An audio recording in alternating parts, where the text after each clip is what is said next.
وقف ترمیمی بل کے نام سے یہ کوئی بل وقف ترمیم کے لیے نہیں ہے.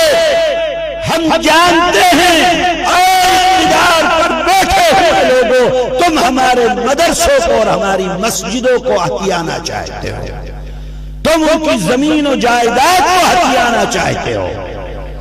اور حکومتیں چاہے جس صوبے کی حکومت ہو جو مرکز کے ساتھ اس بل کی حمایت کے اندر کھڑے ہوئے ہیں، جب وقت آئے گا مسلمان، اگر تم نے اس بل کو پاس ہونے دیا، مسلمان جوتے کا ہار لے کر تمہارے لیے استقبال میں کھڑا ہوگا. لوگ میدان کے اندر ہیں اور تمہاری بہنوں کو اور بیٹیوں کو ایمان سے نکالنے کے لیے کوششیں چل رہی ہیں. ایک ہی راستہ ہے، وہ یہ ہے کہ اپنے بچوں کو دین کی طرف لے کر آؤ، شریعت کی طرف لے کر آؤ، رسول اللہ کی طرف لے کر آؤ، تبھی دین باقی رہ سکتا ہے، نہیں تو دین باقی نہیں رہ سکتا. ساری دنیا مل کر مدرسوں کی مخالفت کیوں کرتی ہے؟ چاہے امریکہ ہو، یورپ ہو، دنیا کی طاقتیں دیکھو، سب مل کر اس کوشش میں آئیں کہ کسی طریقے سے مدرسوں کو ختم کر دیا جائے، صرف اس لیے کہ انہی مدرسوں سے دین باقی رہ سکتا. مدرسے ختم، مسلمان سے دین ختم، اسلام ختم، نماز اور روزہ ختم. یہی مدرسے ہیں جو قرآن پڑھانے والے پیدا کرتے ہیں، نماز پڑھانے والے پیدا کرتے ہیں، اذان دینے والے پیدا کرتے ہیں، تراویح سنانے والے پیدا کرتے ہیں، مسئلے بتانے والے پیدا کرتے ہیں، اللہ سے رابطہ جوڑنے والے پیدا کرتے ہیں. یہ مدرسے نہ ہوں گے تو دین کہاں باقی رہ جائے گا؟ دنیا مل کر کوشش میں آئے. کبھی کہتے ہیں کہ یہ مدرسے دہشت گردی کا اڈا ہیں، مدرسوں میں دہشت گردی سکھلائی جاتی ہے. مطلب مسلمانوں کو یہ پیغام دے رہے ہیں وہ دین کے دشمن کہ اپنے بچوں کو مدرسے مت بھیجنا، نہیں تو دہشت گرد بنیں گے، تاکہ تم مدرسوں سے اور دین سے دور ہو جاؤ. ارے بابا آؤ مدرسے کے اندر، ہم تو کھلے من سے تم کو دعوت دیتے ہیں. ہمارے مدرسوں کے اندر تو کتنے مدرسے ایسے ہیں جن میں دروازہ بھی نہیں ہوتا، صبح سے شام تک کتے اور بلی مدرسے کے اندر گھس جاتے ہیں. تم بھی گھس جاؤ، دیکھو کیا پڑھایا جاتا ہے، کیا سکھلایا جاتا ہے، کیا بتلایا جاتا ہے. مدرسے کے اندر صرف انسان کو انسان بنایا جاتا ہے، انسانیت سکھلائی جاتی ہے، انسانیت کے حقوق کیا ہیں وہ بتلائے جاتے ہیں. میں بتلاؤں تمہیں کیا سکھلایا جاتا ہے مدرسوں میں، اور کیا سکھلاتے تم اپنے اسکولوں کے اندر، اپنے گروکلوں کے اندر. تمہیں وہ سکھلایا جاتا ہے کہ نفرت، مسلمان سے نفرت، اسلام سے نفرت. تم نے کہہ دیا کہ کمبھ کے اندر کوئی مسلمان اپنی دکان نہیں لگا سکتا. یہ نفرت تم کو تمہارے اسکول اور کالج سکھلاتے ہیں. ہمارے مدرسے کیا سکھلاتے ہیں میں بتلاتا ہوں تم کو. جب کمبھ کے اندر بھگدڑ ہوئی، لوگ وہاں سے پریشان ہو کر باہر آئے، الہ آباد کے مسلمانوں نے اپنے گھروں کے دروازوں کو، اپنی مسجدوں کے دروازوں کو، اپنے مدرسوں کے دروازوں کو ان کے لیے کھول دیا. آؤ تم پریشان ہو، ہمارے گھر میں آؤ، ہماری مسجد میں آؤ، ہمارے مدرسے میں آؤ. کیوں؟ اس لیے کہ تم بھی انسان ہو، ہم بھی انسان ہیں.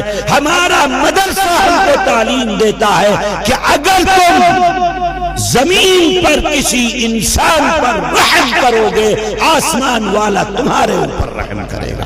یہ ہمارا مدرسہ ہم کو سکھلاتا ہے. تمہیں نظر آتی ہے دہشت گردی، کیوں؟ اس لیے کہ تم کرسیوں پر بیٹھے ہوئے اقتدار کی، تمہیں یہ مدرسے اس لیے دہشت گرد نظر آتے کیونکہ یہ دین کی حفاظت کرنے والے ہیں، یہ رسول اللہ کے دین کی شریعت کی حفاظت، یہ بچوں کو مسلمان بناتے ہیں، انسان بناتے ہیں. اس لیے تمہارے دلوں کے اندر یہ کھٹک رہے ہیں. جو بل لے کر آ رہے ہو وقف ترمیمی بل کے نام سے، یہ کوئی بل وقف ترمیم کے لیے نہیں ہے. ہم جانتے ہیں اقتدار پر بیٹھے ہوئے لوگوں، تم ہمارے مدرسوں کو اور ہماری مسجدوں کو ہتھیانا چاہتے ہو، تم ان کی زمین و جائیداد کو ہتھیانا چاہتے ہو. اور حکومتیں چاہے جس صوبے کی حکومت ہو، جو مرکز کے ساتھ اس بل کی حمایت کے اندر کھڑے ہوئے ہیں، جب وقت آئے گا مسلمان، اگر تم نے اس بل کو پاس ہونے دیا، مسلمان جوتے کا ہار لے کر تمہارے لیے استقبال میں کھڑا ہوگا. تم یہ سمجھتے ہو کہ مسلمان اپاہج ہے؟ تم یہ سمجھتے ہو کہ جو چاہے وہ کریں؟ یاد رکھو، اپنے ایمان کی حفاظت کے لیے، اپنے دین کی حفاظت کے لیے مسلمان اپنی گردنوں کو کٹانے سے بھی پیچھے ہٹنے والا نہیں. وطن کی حفاظت، ہم اس کے لیے بھی اپنی جان کی بازی لگانے کو تیار ہیں، اور اپنے دین اور مذہب اور شریعت کی حفاظت کے لیے بھی ہم اپنی جان کی بازی لگانے سے پیچھے ہٹنے والے نہیں. کیا سمجھتے ہو کہ مسلمان اپاہج ہے؟ جو چاہو وہ فیصلے کرو، اور سیکولر رہنے والی طاقتیں ان کا ساتھ دیں، پھر مسلمانوں کے ووٹ مانگنے کے لیے آئے، جوتے کا ہار ملے گا تمہیں گردن کے اندر. میرے عزیزو، ان مدرسوں کی حفاظت کرو، ان مدرسوں کی اہمیت کو جانو. دنیا کے اندر تمہارا ایمان کی حفاظت جبھی تک ہو سکتی ہے جب تک یہ مدرسے زندہ ہیں. مدرسے ختم ہو جائیں گے، ایمان کی حفاظت نہیں کر سکتے، آنے والی نسلوں کے ایمان کی حفاظت نہیں کر سکتے. اور یہ کوئی انہی کا مسئلہ نہیں ہے کہ جو آج حکومت پر بیٹھے ہو، اس سے پہلے ملک کی آزادی کے بعد سے جو بھی حکومت آئی ہے، کیسے مسلمانوں سے ان کے مدرسوں کو لے لیا جائے، اس کوشش کے اندر لگے ہوئے تھے. اس سے پہلے جو اقتدار میں تھے انہوں نے اس کا دوسرا ایک طریقہ اپنایا تھا کہ جگہ جگہ مدرسوں کو سرکاری بنا دیا، سرکار کے اندر میں لے لیا، روپیے اور پیسے دکھلائے کہ تم اپنے مدرسوں کو سرکار کو دے دو تو تمہیں یہ گرانٹ ملے گا، اور لوگوں نے اپنے مدرسے سرکار کے حوالے کیے. آج وہاں پر کوئی پڑھنے والا نہیں ملتا، کتے لوٹتے ہوئے ملتے ہیں.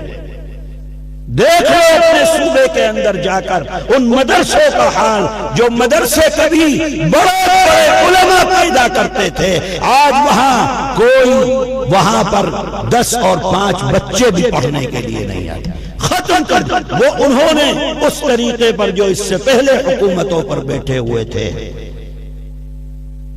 میرے بھائیوں، آج جو لوگ ہیں انہوں نے دوسرے طریقے سے اس کو ہتھیانے کی اور اپنانے کی کوشش کی ہے اور کر رہے ہیں. اے مسلمانوں، بیدار رہو، اپنے مدرسوں کی حفاظت تم کو خود کرنی ہے، کوئی دوسرا نہیں آئے گا. اور اگر سو گئے اور سوتے رہے اور تم نے یہ سمجھا کہ یہ مولوی تو پاگل ہیں، انہیں تو کوئی کام نہیں ہے سوائے اس کے کہ اسی طریقے سے بولتے رہیں، تو یاد رکھ لینا، لکھ لینا، اگر مدرسوں سے غافل ہو گئے آنے والی نسلوں کے ایمان کی حفاظت نہیں ہو سکتی ہے اس ملک کے اندر. یہ ہمارے مدرسے ہمارے دین کے قلعے ہیں، دین کی حفاظت کرنے والے ہیں، اللہ اور رسول کی شریعت کے محافظ ہیں۔ اگر ہمیں اپنے دین سے، اسلام سے محبت ہے تو ہمیں ان مدرسوں کو زندہ بھی رکھنا ہوگا، حفاظت بھی کرنی ہوگی۔ کوئی آنچ آتی ہے، کوئی اگر حملہ ہوتا ہے، پوری شد و مد کے ساتھ اس حملے کو روکنا بھی۔ اپنے بچوں کو دین پڑھاؤ، دین سکھلاؤ، اور وہی مدرسے جو سرکار سے امداد نہیں لیتے وہی کام کر رہے ہیں، وہی خدمت کر رہے ہیں۔ سرکار سے امداد لینے والے وہ تو اسکول بن گئے، وہاں اب تعلیم نہیں رہ گئی۔ اللہ تعالی نے اسی لیے دین پر خرچ کرنے والوں کی بڑی فضیلت بیان فرمائی، بڑی فضیلت بیان فرمائی کہ اگر تم ایک دو گے اللہ تعالی بدلے کے اندر کم از کم 10 عطا فرمائیں۔ انسان تو بڑا حریص ہے، کہنے لگے اللہ آپ تو بڑے دانی ہیں، ایک کے بدلے صرف 10۔ اللہ نے فرمایا اچھا تم 10 پر راضی نہیں ہو، چلو ہم ایک کے بدلے تمہیں 70 عطا فرمائیں۔ انسان نے پھر اللہ تعالی سے گہار لگائی کہ اے اللہ آپ جیسا دانی، ساری کائنات کے کل مالک آپ ہیں،